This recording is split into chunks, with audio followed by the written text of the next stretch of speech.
Hi YouTube. Hi everybody. I know I haven't actually filmed an actual video in so long, and it's been a whole year since I filmed my other OT video, so I decided that I need to get back into filming more OT related videos because I got so many questions, so many emails about that video, and I just felt that it would be easier for me and for everybody else for me to make other OT related videos. For today's video, I'm going to focus more on the application process to get into OT school. So there are two programs to get your master's in OT. There is the BSMS program, which is basically when you graduate from high school and you go straight in OT education, and then the MS program. So for the BSMS program, it's a 5-year long program. You graduate from high school and you apply to this BSMS program, and then 5 years after you get your master's in occupational therapy, which is sweet. And then for the MS program, you have to have your bachelor's degree, and then you apply, you start your OT education, and then 3 years later you graduate, you have your master's in occupational therapy. I decided that I wanted to look at what my school wanted. It would be too much work for me to look at every OT school out there. So I always tell people that depending on where you want to go to school and depending on what school that you're looking at, make sure that you go on their website and you look at what they're looking for. So for my program and for my school, if you want to start the BSMS program, you have to have an SAT scores of at least 1,080. So 1080 SAT score, and then for the ACT score, it has to be at least 21. You have to be, for the high school, your high school average, you have to be at least 85% or your high school average. You have to rank upper half of the class, of your high school class. You have to have 2 years of math, 1 year of biology, 1 year of chemistry and physics. And also each fall, my school only accepts 36 students. Every year we have over like 500 people applying, and they're only accepting 36 people. So you can just see the numbers, if you compare these two numbers, that this program is very, very intense. So you just have to come with your best foot forward, basically. So that's basically the requirements that my school is asking for.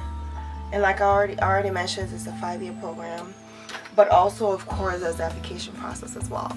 Now the application process, I believe they do require that you write an essay. I remember having to write an essay 3 years ago, but you know, it changes every year. Like I feel like every year there's a new change and something new happening, so make sure that you do stay updated on what your school want you to have. So make sure you have your prereqs in place as far as the high school students coming into starting the 5-year program. That's what they want you to have. They want you to have what I just mentioned previously, and I'll put it also down below just in case that you missed something.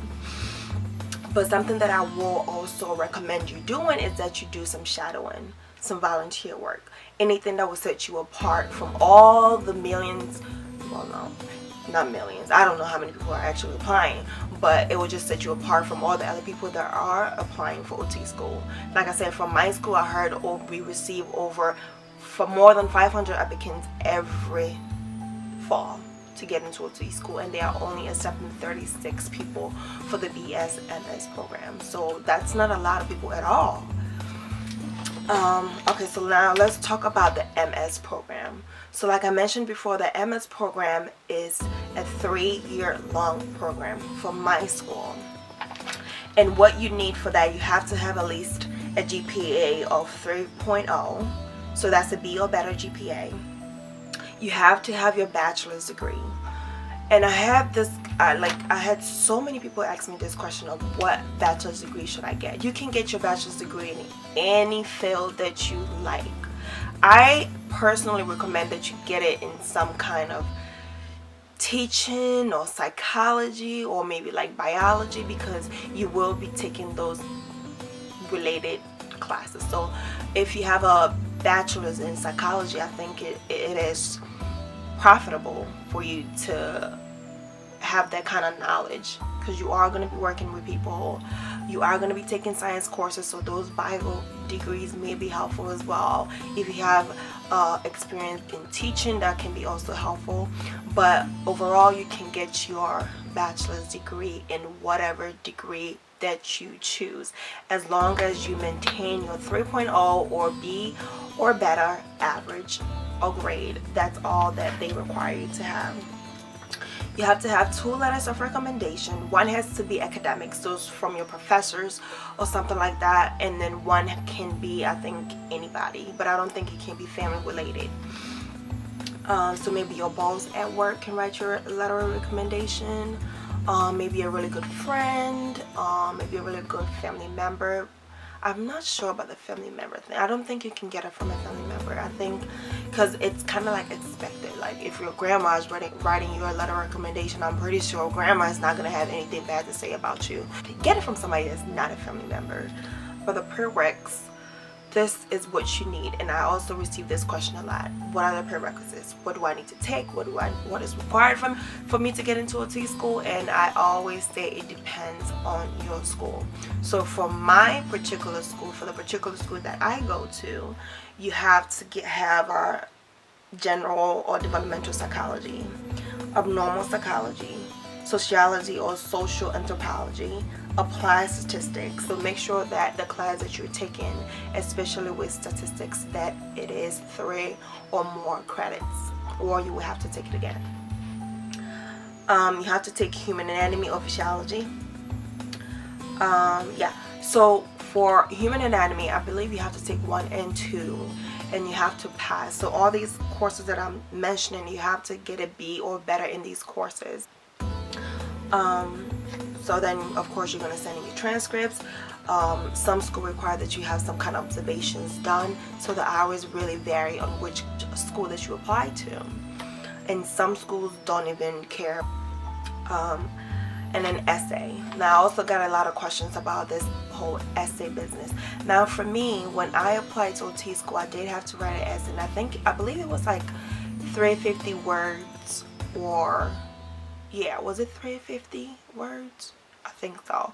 And I had to basically talk about why I wanted to go into OT and what made me choose OT over like the other fields out there, and basically I had to say what I had to say to get in, right? And I think people can tell when you are actually writing about your passion and something that you're very passionate about. And being an occupational therapist is something that I'm very passionate about, something that is very dear to my heart. And so I think from them reading that essay, I think it spoke a lot about who I am and what I'm interested in, and how passionate I am in becoming an OT. It wasn't just like, oh, it was just another option for me. This was the only career that I wanted to go in personally, and I didn't see any other options. I didn't want any other options. So I think just from you speaking from the heart and being very passionate about why you want to do this, I think people can tell when you speak about it, and people can tell when you write about it. So I think it's just important to keep that in mind when you're writing that essay. And you also want to write a very different, unique essay, because like I said, there's 500 people applying to go into the same program that you are trying to go into. So you better make sure that you are setting yourself apart from everybody else. I can't stress that enough. What else do I have to tell you guys about admissions? Oh, so also I just found out that you can actually go to otcas.org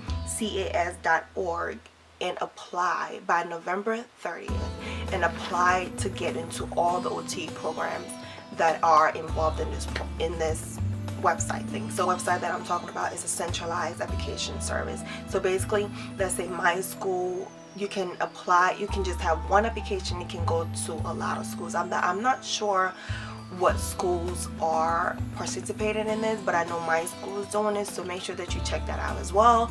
That can cut down a lot of costs. I don't know how much it costs, like I don't know all the specifics about it yet, but I do know that it's available, which is great, because when I applied to OT school 3 years ago, that option was not available. So it's a really nice option to have that. You know, it can really cut down on a lot of process. You don't have to do like 10 applications. You can just do one. It can go to a lot of schools. So make sure that you take advantage of that. I am going to leave that link below just in case that you want to apply to that.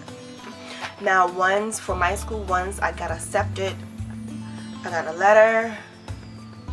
And did I tell you guys I actually cried when I got my letter that I got accepted into OT school? I actually bawled my eyes out. It was very exciting.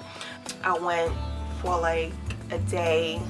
Yeah, I was there for a day before classes started, and basically like orientation. And then during that orientation, I did have to write. We did a writing assessment. I didn't know that we had to do a writing assessment. I was like, surprise, we have to do a writing assessment. And I was like, oh goodness. But I did fine. And basically it's just to see how well of a writer that you are. And based on how you do on that writing assessment, they will recommend that you take a writing course, or maybe like that you go to the tutoring center for your assignments. So that's basically why you have to take that writing assessment.